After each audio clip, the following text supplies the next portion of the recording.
Mayera e Asong Mayera niwe job des We any days sona.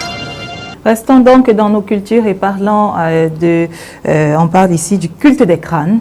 Peut-être on va faire une certaine liaison, s'il faut le dire ainsi, avec les reliques dans la religion catholique.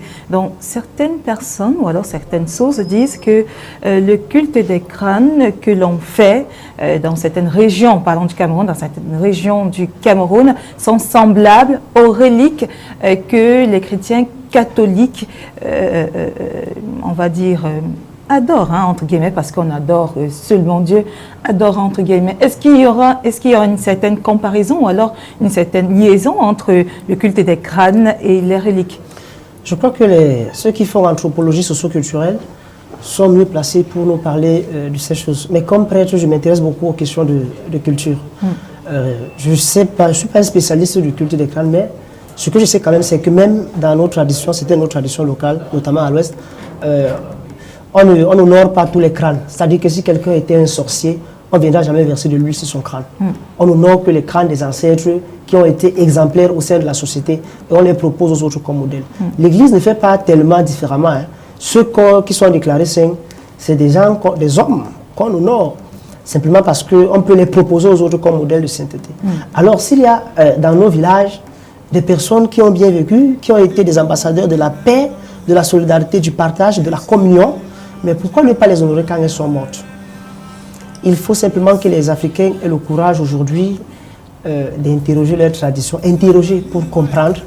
Ce n'est pas simplement de rejeter en bloc. Je sais que le colon blanc, avec sa soutane dans le temps, a balancé du revers de la main tout ce qu'il y avait de culturel en Afrique, taxant cela de maraboutage, de fétichisme, mais c'était simplement de l'ignorance de la culture africaine.